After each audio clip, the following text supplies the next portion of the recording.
তো গাইজ এখন আমি রাস্তা দিয়ে যাচ্ছিলাম, দেখছি এখনও চলছে, এখন অ্যাপ্রক্স 5টা বাজছে আই থিঙ্ক। তো দেখি কী ব্যাপার, এখানে চলছে এখনও চলছে এইসব। অনেকেই আছেন যাদের এখনও বিক্রি হয়নি। আঙ্কেল বিক্রি হয়েছে আপনার? না, এখনো বিক্রি হয়নি। কী নিয়ে এসছেন? ধান। কত কী ধান? BB11। আচ্ছা আচ্ছা, BB11 তো সেল হচ্ছে আজকে। আপনার এখনও হয়নি? না। কত কুইন্টাল হবে অ্যাপ্রক্স?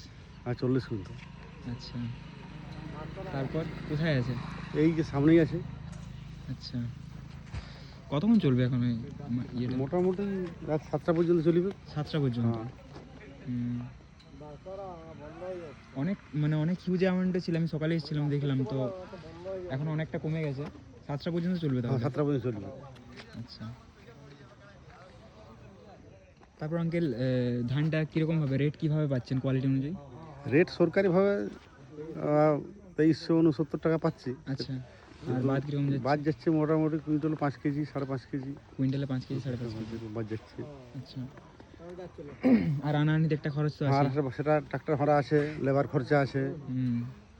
তারপরেও মোটামুটি ভালো রকমের একটা তাও কিছু থাকছে। না না, সমিতিতে যে রেট দিচ্ছে একদম খুব ভালো রেট দিচ্ছে। ভালো রেট দিচ্ছে, খোলা বাজার চেয়ে অনেক ভালো। হ্যাঁ, খোলা বাজার চেয়ে অনেক ভালো।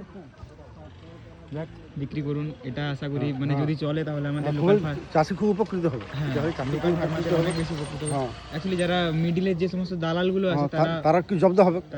জব্দ হবে। চাষি সব নিজের ইচ্ছা নিজের ধান নিজে বিক্রি করতে পারবে। আই থিঙ্ক এভরি ইয়ার মানে প্রত্যেক বছর ওরা তো 1700-এর উপরে রেটই তোলে না। তুলে নেয় না। ওটাই তো। আর এটা হলে চাষি নিজের ইচ্ছা মতো ধান নিজে বিক্রি করে নিজে পয়সা যতই আনাআনি করতে পারে, কোনো অসুবিধা হবে না। ওটাই। ঠিক আছে আঙ্কেল, থ্যাংক ইউ।